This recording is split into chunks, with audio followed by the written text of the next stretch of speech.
enak obrolin bola. Halo Libers, kita kembali di Libero Podcast. Lebih enak obrolin bola. Dan seperti yang telah kita janjikan tadi bahwa kita akan mengulas Bro Asep, tapi dari sisi sebagai Matchcom FIFA sekaligus AFC, tapi juga sepak bola nasional ya. Baik, Bro. Ya. Tadi kan udah sebutin bahwa Diko ini saat ini sebagai satu-satunya Matchcom FIFA yang dimiliki Indonesia. Prosesnya seperti apa, Bro? Hingga sampai pada titik yang saat ini. Ya, Gampang atau susah sih? Sama aja ya? nggak tahu ya, tapi faktanya cuma satu ya, berarti artinya. Iya. Nggak, gini. Jadi sebetulnya gini, artinya ini kan bukan hal yang baru. Ya. Bahwa kalau kita bicara di levelnya AFC, saya bukan yang pertama, gue bukan yang pertama. Dulu ada ya? Siapa itu? Jadi ada fase dulu kalau kita mengenal almarhum Pak Wandi Baktang Taris, Pak Nugraha Besus, mantan sekjen PSSI juga pernah menjadi match commissioner. Itu tahun berapa tuh? Saya belum lahir mungkin tuh, Bro. Tapi enggak, itu sekitar tahun 2010-an ke awal lah. Tapi dulu modelnya adalah AFC biasanya akan meng-hire match commissioner itu dari top pimpinan di masing-masing federasi. Artinya tidak ada dalam kondisi harus menghadapi ujian dan segala macam. Nah, agak berbeda ketika AFC merestructure di kompetisinya, bahwa dari 2010 ke sinilah bahwa memang untuk proses bisa mendapatkan license di AFC itu memang tidak mudah, karena memang harus bersaing ada dengan sekian puluh orang ya. Ada kursnya, ada tesnya segala macam. Sampai sebetulnya dulu kita pernah punya juga kan, ada Lano Mahardika dulu yang juga pernah bertugas di Champions League tapi hanya beberapa pertandingan. Setelah itu memang cukup panjang, tidak ada lagi, dan baru terakhir memang saya di 2018 waktu itu kebetulan ikut kurs di sana, dan alhamdulillah waktu itu lolos di AFC. Ada sekitar 80-an peserta waktu itu, tapi yang diterima ataupun yang lolos, karena kan gini modelnya, AFC sendiri sebetulnya punya grup expert, panel expert itu sekitar 90 sampai 100 orang. Nah, hitungan mereka adalah yang baru selalu 15%. Betul. 15% yang lama turun, yang baru masuk. Dari kemarin saya sekitar 10 orangan lah. Ada promosi degradasi ya? Saya masuk yang promosi. Dan dalam berikutnya tentu akan ada penugasan dari berbagai macam level lah. Kalau kita lihat di AFC kan ada event yang secara klub, ada Champions League yang tertinggi, lalu ada AFC Cup, lalu di tim nasional ada banyak dari kelompok usia sampai ke tim senior, event senior seperti Piala Asia. Ya alhamdulillah dalam perjalanan tersebut saya pernah memimpin laga final AFC Championship U23 di Changzhou, Cina di tahun 2018. U23 ya? Yes. Kalau kita bicara di levelnya stratanya nasional kan itu yang pertama Piala Asia. Betul. Yang kedua ini U23-nya. Nah, kebetulan waktu itu ya dipercaya untuk menjadi match commissioner di laga final. Itu posisinya. Lalu setelah itu karena memang di assessment juga oleh AFC, di tahun berikutnya di 2019 sebetulnya kita ada undangan juga untuk mengikuti untuk level FIFA, dan alhamdulillah juga dipercaya, dan sejauh ini memang belum banyak sih di FIFA, tapi paling enggak saya sudah dapat 2 kali tugas waktu itu kualifikasi Piala Dunia 2022 di Kyrgyzstan dan juga di Sri Lanka. Bro, pertandingan internasional kan biasanya lebih rapi, lebih teratur dan lebih terkonsep. Ini bukan berarti kita meninambobokkan sepak bola nasional ya. Kalau dipikir ketika bisa menduduki mengalami apa yang terjadi saat ini matang, ini lolos hingga tingkat AFC, apa karena sudah hafal dengan segala hiruk-pikuk sepak bola nasional sehingga karena terlalu banyak masalah sehingga masalah yang kecil di atas itu sudah bisa teratasi, atau karena faktor lain? Ya itu betul bro. Ini keberanian. Lagi-lagi saya bilang sebetulnya ada challenge buat PSSI terutama ya, buat kita lah bahkan, untuk memberikan, mengendorse, bahkan juga mengempowerment untuk lokal-lokal match commissioner yang ada untuk lebih berani di internasional.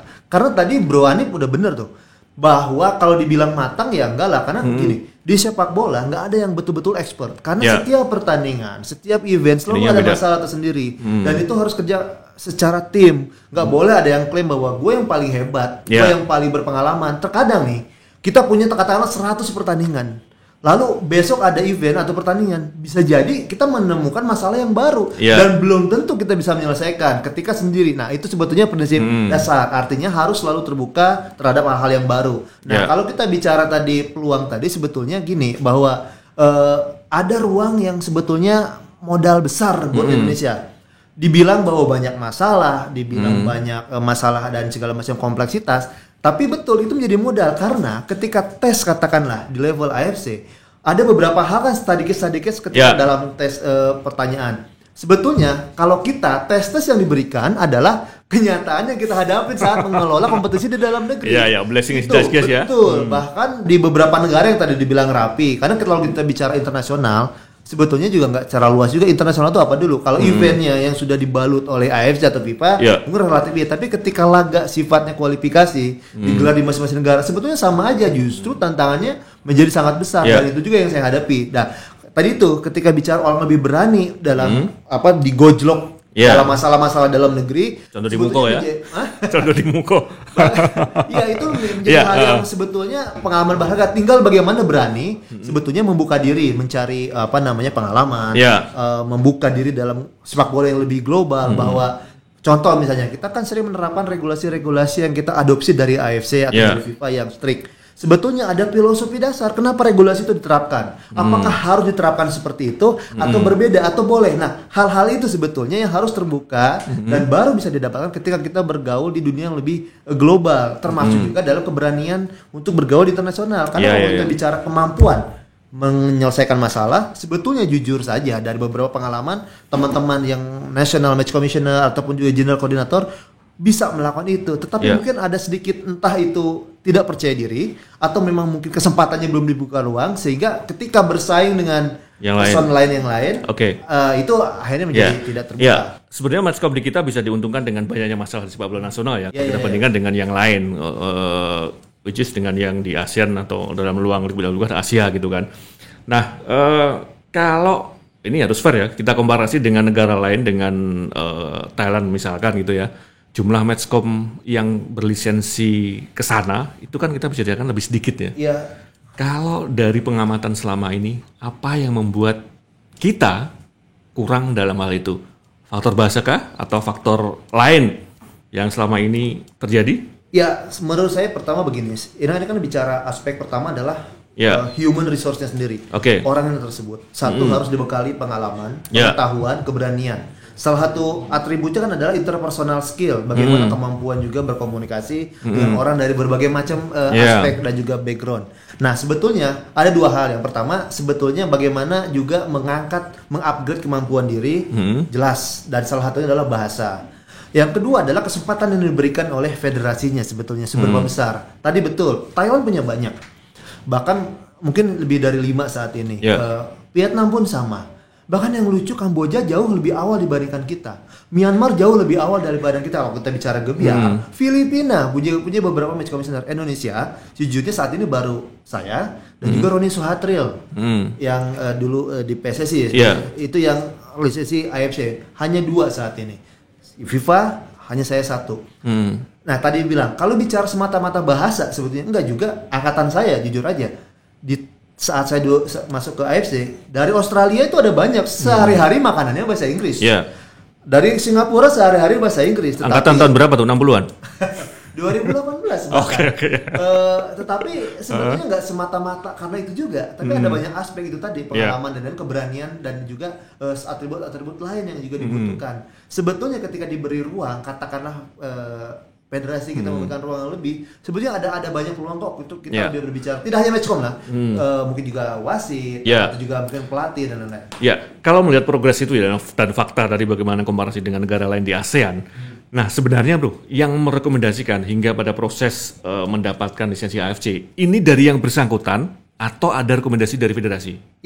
Untuk pertama harus dari federasi. Jadi katakanlah Mas Bro Anip misalnya punya pengalaman di Qatar dan lain, tanpa endorsement dari federasi agak sulit untuk bisa didapat. Tapi kalau sudah dapat labelnya kan itu kan dinilai berdasarkan performa, berdasarkan catatan pekerjaan dan lain-lain, sehingga itu mungkin akan lebih mudah. Meskipun seperti saya kan tidak secara langsung karyawan PSSI, ataupun juga Roni Suhatril sekarang sudah tidak. Beberapa teman-teman sejawat di negara lain pun sama, tapi memang pertamanya harus ada rekomendasi dari federasi juga. Jadi memang dalam hal ini tidak hanya dari yang bersangkutan, tapi ada proses lain yang bisa dikatakan harus diikuti untuk mendapatkan lisensi seperti itu ya? Betul sekali. Dan memang intinya bahwa AFC mengharapkan person-person yang mengikuti adalah memang yang punya pengalaman di realnya.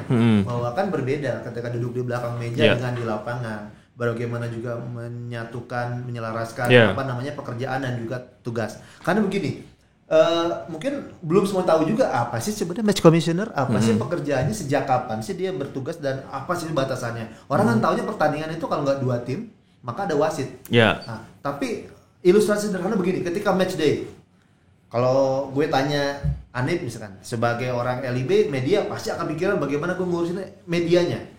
Atau seorang general koordinator dia berpikir bola segala macam dipikirin, wasit dia akan berpikir, pemain segala macam, dia kan mikirin, penonton sama, dia idam-idamkan laganya semua bagaimana ia bisa datang ke stadion menghadiri. Nah, match commissioner mikirin semua itu dari mulai bagaimana mempersiapkan pertandingannya, teknisnya, medianya, komersialnya segala macam. Nah, itu sebetulnya gambaran secara generalnya. Berikutnya adalah memastikan setiap step-stepnya berlangsung dengan baik dan ketika ada masalah, maka dia harus terdepan menyelesaikan sebagai commissioner. Ya, Matchcom ini kalau Libers belum ada yang tahu, kita dikenal dengan pengawas pertandingan ya. Artinya kalau kita melihat tugasnya dalam satu pertandingan, Matchcom itu harus datang H-. Ya kalau H-2. Ya, H-2 ya.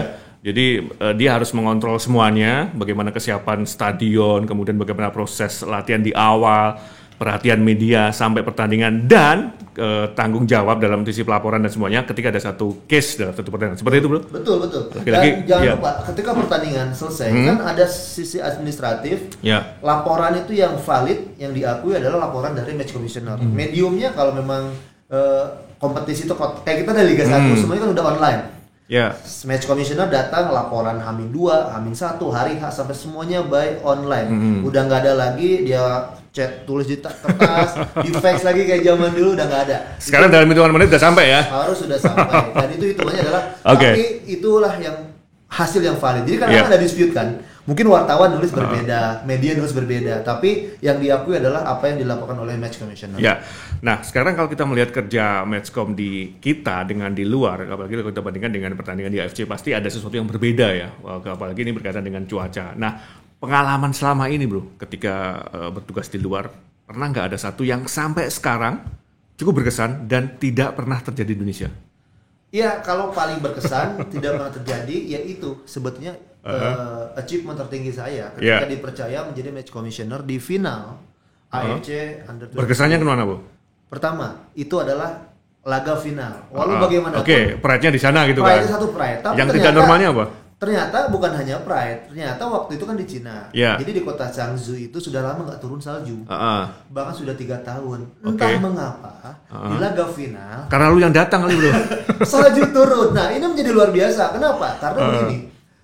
Nggak pernah ada pengalaman, saya nemu salju aja baru pertama waktu itu sebetulnya secara resmi. Dan dalam pikiran saya kan yang kalau di Liga Indonesia yang paling ada lapangan berlumpur, lapangan banjir, stop pertandingan. Beda kasus kan? Tiba-tiba hanya salju.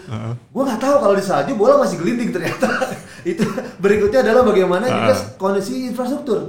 Udah lama nggak pernah turun salju. Jadi stadion di tempat final itu nggak ada heaternya. Kan kalau di Eropa ada tapi heaternya. Kan itu terjadi bisa dikatakan 2 hari sebelum pertandingan kan? Apa yang Anda lakukan? Nah, itu menjadi hal yang sangat penting. Memang saat itu karena ini putaran final, ada AFC di sana. Kita berdiskusi setiap saat. Ramalan cuaca kita cek. Karena ini juga menarik bahwa itulah memang ujiannya. Tahu nggak? Itu salju turun besar itu setelah semifinal, lalu 2 hari, 1 hari sebelum final itu stop saljunya. Kita udah mulai ada segar nih, ramalannya benar. Ternyata pas hari H turunnya lebat sekali. Katakanlah itu masalahnya memang menjadi luar biasa sehingga banyak contingency plan yang dilakukan. Yang terjadi kemudian disiapkan. Lalu berikutnya adalah ada opsi untuk menunda. Tetapi kan ternyata berat juga karena soal komersial, soal TV right, bahkan soal kepulangan beberapa tim yang tampil, 2 tim yang tampil di final dan lain-lain. Sehingga akhirnya kita tetap putuskan waktu itu ada emergency meeting sebelum pertandingan, ada match commissioner, ada direktur kompetisinya AFC, referee assessor, sehingga kita memutuskan pertandingan tetap dijalankan. Sehingga waktu itu kick off final antara Vietnam dan juga Uzbekistan tepat waktu. Tetapi di babak kedua ternyata tingginya luar biasa. Soalnya ini sekitar 19 cm. Berhenti lanjut. Itu istirahat, lalu setelah itu ya sebagai match commissioner koordinasi dengan GC kita tunda dulu selama 50 menit waktu itu untuk memastikan lapangan lebih kondusif untuk digelar pertandingan dan alhamdulillah tergelar dan alhamdulillah juga itu akhirnya final terselesaikan karena dalam pikiran saya ketika pride itu kebanggaan itu hadir, tiba-tiba 180 derajat berbalik, waduh bagaimana ini laga final terjadi salju yang demikian berat dan lain. Karena mungkin kepikiran apakah ada wacana juara bersama atau pertandingan tidak digelar. Karena kalau pertandingan dipindahkan nggak ada jaminan lebih baik. Tapi itulah yang membuat akhirnya waktu itu ya menjadi sebuah hal yang tidak terlupakan. Karena walau bagaimanapun kan memang bukan wasit, tetapi setidaknya dipercaya di laga final di event nomor 2 di Asia.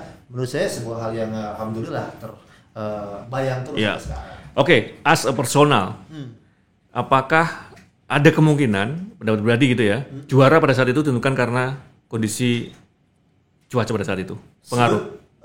Juara Vietnam tidak pernah salju kan? Iya. Nah, apakah faktor itu sangat berpengaruh? Iya, sebetulnya kalau lihat dari permainan, kita belajar banyak ya. Pertama sisi penyelenggaraan, saya buka lah. Memang salah satu wacananya waktu itu adalah selain dilanjutkan, ditunda keesokan harinya, ditunda pindah tempat atau juara bersama. Itu. Lalu berikutnya secara tim memang ya itu Uzbekistan luar biasa. Mereka sudah terbiasa di salju, tapi jangan lupa gol terjadi di extra time kedua. Dan itu menjadi hal yang memang menunjukkan Vietnam punya daya tarik yang luar biasa, punya fighting spirit di bawah asuhan Park Hang-seo. Jadi ketika dulu seperti itu, saya beberapa kali tuh di turnamen itu ketemu sama Vietnam beberapa kali. Ya memang karakternya keras, beberapa kali diingatkan. Jadi sebetulnya sebelum rame di SEA Games kemarin, orang sudah tahu Park seperti apa, udah agak sedikit kerepotan juga menghadapi itu. Dan memang saat itu menjadi sebuah hal yang ya itulah pencapaian tertinggi dan alhamdulillah sih pertandingannya selesai. Target pribadi berapa tahun lagi ingin bertahan sebagai matchcom AFC FIFA? Selama-lamanya. Kalau dilihat pengalaman, saya punya mentor dari Chinese Taipei, itu umurnya udah 62 tahun. Dan dia memang punya karakter, bahkan dalam keadaan ini ngeselin deh gitu. Tapi dia menjadi menjadi seorang mentor yang saya ambil pelajaran. Itu juga yang saya tularkan sebetulnya. Di balik memang secara pribadi itu prestasi, bertugas. Karena begini bro, di FIFA saya pernah memimpin laga yang begitu sangat krusial. Kyrgyzstan menghadapi Jepang waktu itu, dan itu menjadi laga yang sangat penting. Mengapa? Karena di laga sebelumnya antara Kyrgyzstan menghadapi Myanmar ada pitch invasion, dan itu menjadi laga yang sangat krusial. Dan menariknya bagi rakyat Kyrgyzstan, tim Jepang adalah tim terbesar yang pernah hadir di Kyrgyzstan, sehingga memang menjadi luar biasa. Butuh ekstra pekerjaan, persiapan pertandingan, security segala macam, dan itu menghadapi juga Jepang yang memang sangat profesional. Sisi-sisi lainnya bahwa kali ini gue memang dari Indonesia, tapi pada akhirnya di lapangan saya jadi beberapa hal mereka akhirnya harus ikut. Berikutnya juga ketika laga antara Piala Dunia juga nih FIFA juga, Sri Lanka menghadapi Korea Utara, itu nyaris pertandingan nggak jadi. Tiba-tiba, karena kan begini, Korea Utara datang ke Sri Lanka itu mereka nggak punya hubungan diplomatik, dan itu mereka datang tanpa visa, tapi dikontrol harus lapor ke Amerika, bahkan ke UN, bahkan ya ke PBB. Sampai di sana pun setiap hari selalu ada masalah. Waktu itu bahkan ada kesalahan penulisan. Kita kan biasa menyebut Korea Utara, North Korea, padahal mereka nggak menerima. Dia komplain ke saya, ini timnya yang bertanding karena nama mereka adalah DPR Korea. Itu juga menjadi hal-hal yang menjadi menarik bagaimana kita menyelesaikan itu, dan alhamdulillah pertandingan mampu tergelar. Nah, hal-hal itu yang saya bilang tadi, kalau kapan sampai kapan, inti yang paling diharapkan adalah bagaimana membuka. Ada banyak wakil-wakil Indonesia lain untuk bisa lebih berperan, karena lagi-lagi bicara gebiar sepak bola, Indonesia punya semua. Nomor 1 ya di ASEAN ya. Kenapa bisa kalah dari sisi personal, dari sisi wasit, match lain, dari negara-negara Filipina, Brunei Darussalam, dari Kamboja. Sudah ada kuantitas lebih banyak ya. Lebih banyak. Sebetulnya itu satu hal yang mungkin lecutan lah, sentilan atau sentulan gitu. Itu yang harus segera. Barangkali kenapa kita kalah sementara, tapi mudah-mudahan bisa menang lagi dalam hal kuat tuntas. Ada sisi lain yang harus diketahui kali bro. Nah, sisi lain yang termasuk saya juga pengen tahu, berapa sih bayaran Meskom satu pertandingan untuk AFC? Average kalau jadi. Sebetulnya bergantung ya. Tapi ini menjadi sebuah match commissioner di AFC tidak dibayar. Tapi hanya diberikan uang tunjangan sama aja. Per harinya sebetulnya nggak terlalu besar lah, around sekitar $200-300 per hari. Tinggal dikalikan hari tugas, karena berapapun pertandingannya. Uang pertandingan masih ada lagi? Tidak ada, itu hanya itu aja, tapi ada uang lain-lainnya segala macam ya, kisaran segitulah. Hospitality-nya standar bintang berapa gitu?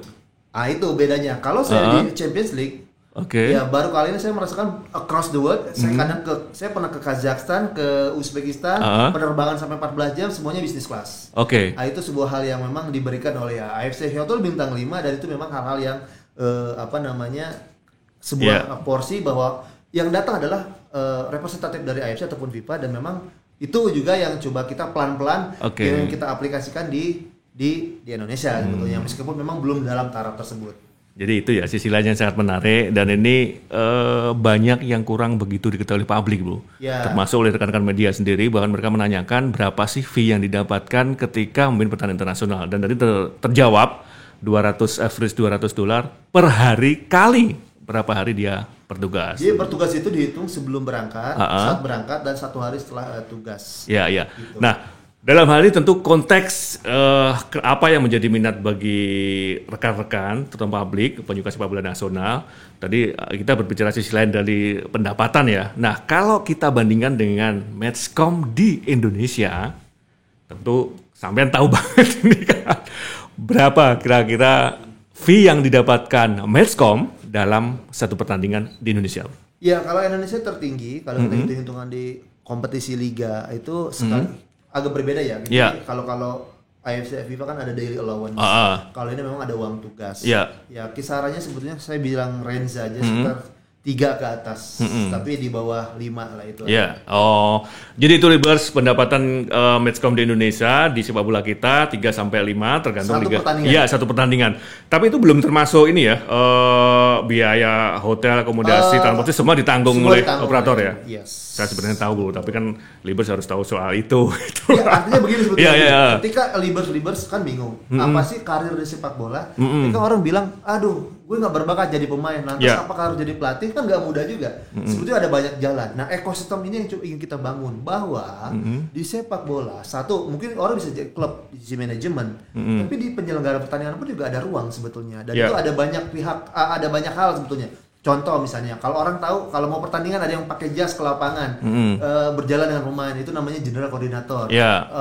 Mas Bro Ani pernah jadi media officer, segala macam. Nah, itu kan juga sesuatu pekerjaan yang tidak muncul begitu aja. Dibutuhkan pengalaman, tapi juga keberanian sebetulnya. Plus juga bagaimana bisa melihat, belajar banyak dan sebetulnya ruang itu terbuka. Nah, mungkin nanti kita akan bahas apa-apa aja sih. Artinya ya kalau kayak bicara pribadi, saya pernah jadi media officer, general koordinator, bahkan juga sempat jadi security officer di beberapa event. Dan itu menjadi sangat berguna ketika tadi itu bicara ada step berikutnya. Nah, memang ini lagi kita bangun. Salah satu impian di LIB adalah sebetulnya ekosistem ini dibangun. Termasuk bahkan mungkin nanti suatu saat ada kelas khusus, kurikulum khusus. Bisa saja karena sebetulnya pasarnya ataupun juga karirnya terbuka dan itu harus tersertifikasi. Ada banyak hal yang memang bahwa sepak bola ketika bicara industri kan butuh penopang, engine-nya. Siapa yang menjadi pelaku di sana? Itu harus tersertifikasi, punya knowledge dan juga punya inovasi yang kita bisa jadikan sebagai penggerak roda industri sepak bola. Oke, kembali ke sepak bola nasional, Bro. Matchcom yang kita miliki sejauh ini jumlahnya berapa? Ada sampai 100 orang?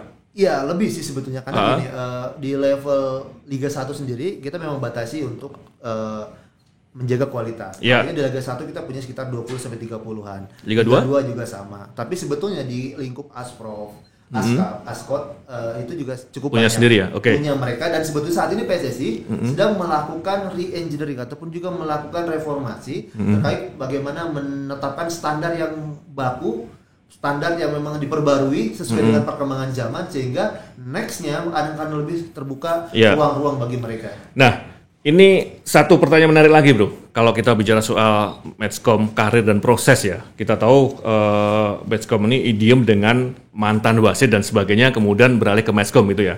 Nah, prosesnya seperti apa sih?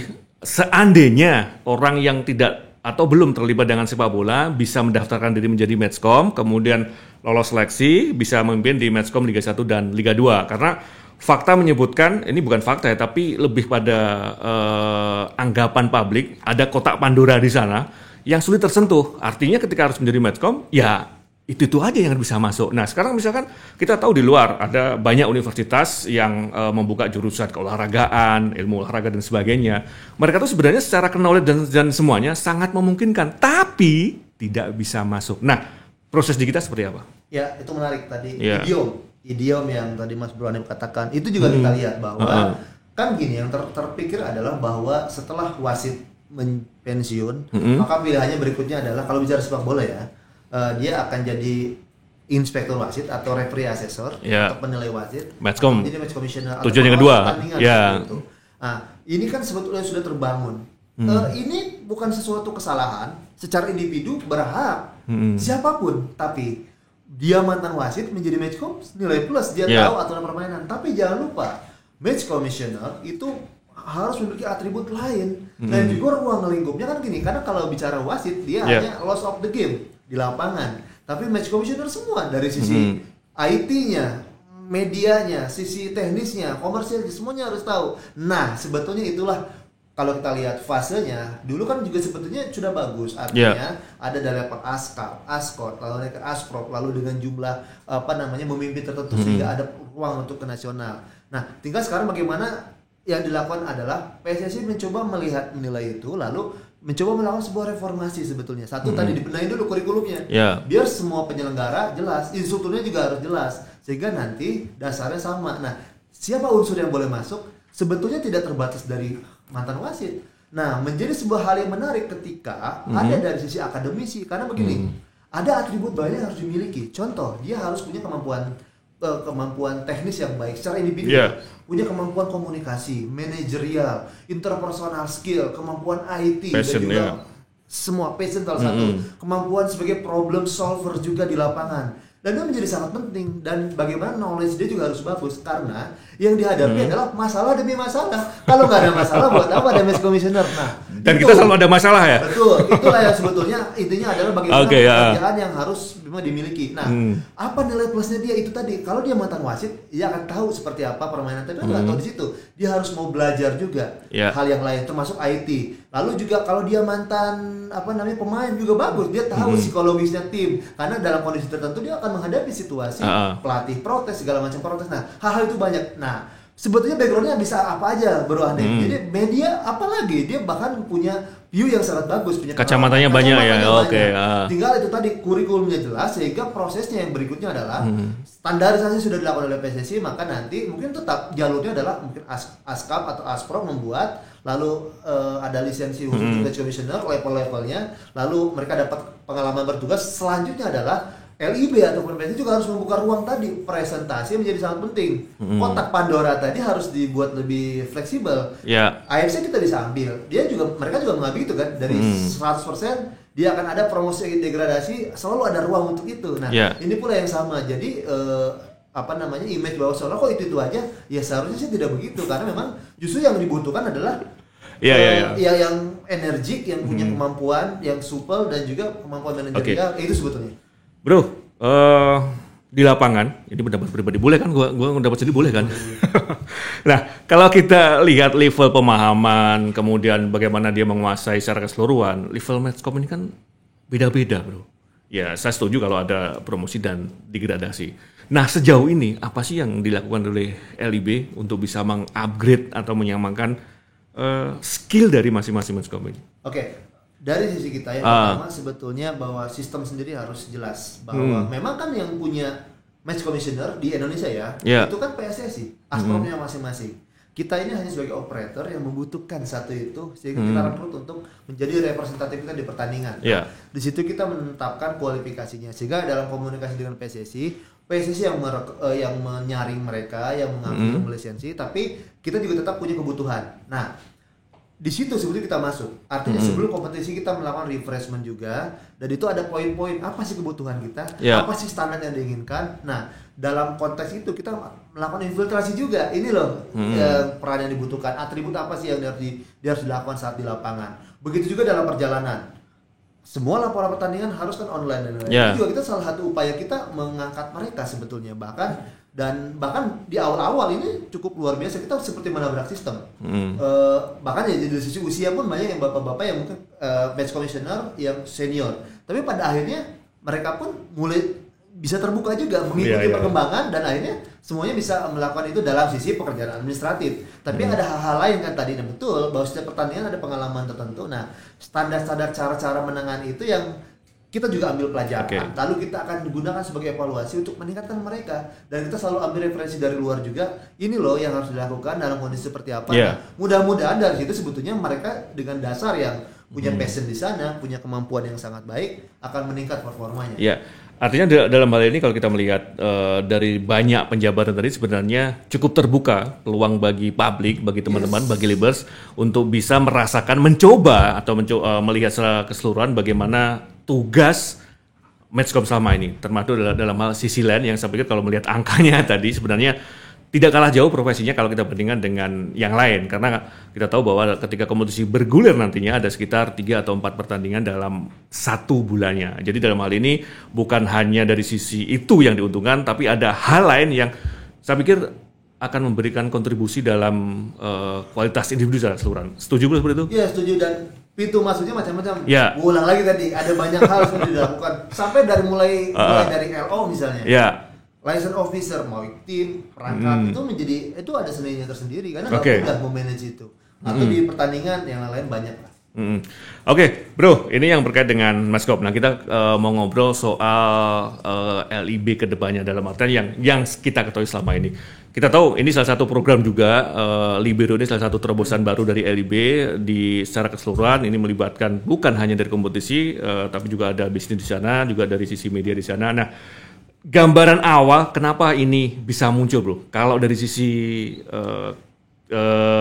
pertandingan dari kompetisi, sebenarnya kacamatanya gimana, bro? Apakah ini benar-benar sesuatu yang diuntungkan atau hanya tren saat ini? Kalau kita melihat di sosial media, digital media memang perkembangannya sangat dramatis ya dan di luar ekspektasi.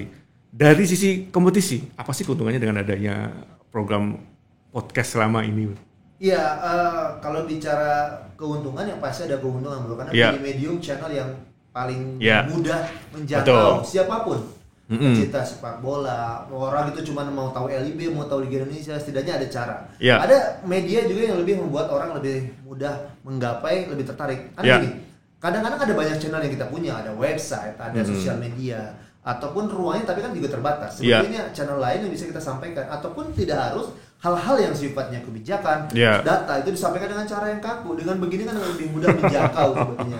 Itu yang posisi yang mungkin akan lebih diuntungkan. Kalau bicara tren, ya kita tidak bisa menafikan juga bahwa itu tren tetap tren. Artinya menyesuaikan dengan kondisi zaman. Cuma kan sekarang apakah sama atau apa sih nilai lebihnya, apa bedanya? Nah, itu mungkin yang harus dipertajam. Jadi nanti ketika ada sesuatu yang perlu dikomunikasikan dari aspek komunikasi, bisa tampil di podcast ya? Iya, harus bisa. Gue mau nanya dulu, bro. Tapi janji ini ya? Gue mau nanya dulu. Kenapa namanya Libero, bro? Libero, gak gini. Udah lama kita nih nonton bola tuh nggak ada posisi libero. Yang gue inget ya, terakhir posisi kan kalau zaman dulu. Saya nggak pernah mengenal nama itu soalnya. Saya lahir di kade milenial ini. Loh, bukan konvensional ya? Bener.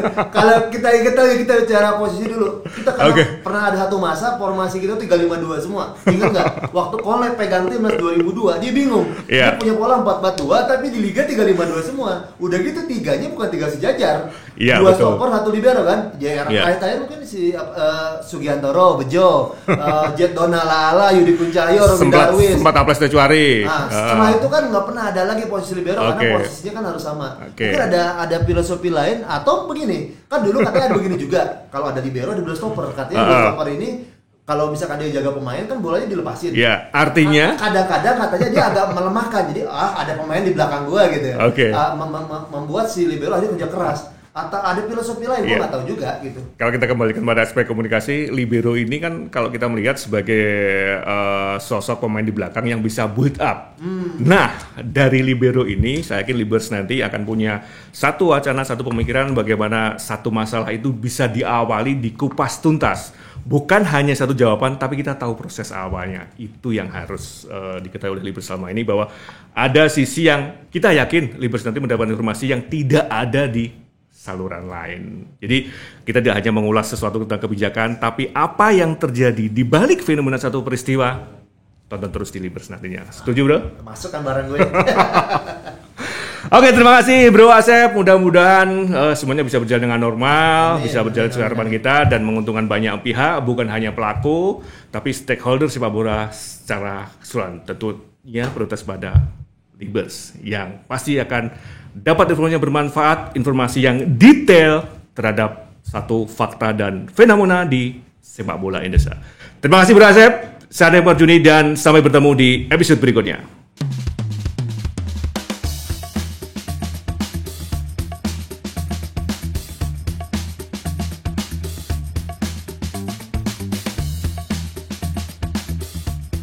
Libero, lebih enak obrolin bola.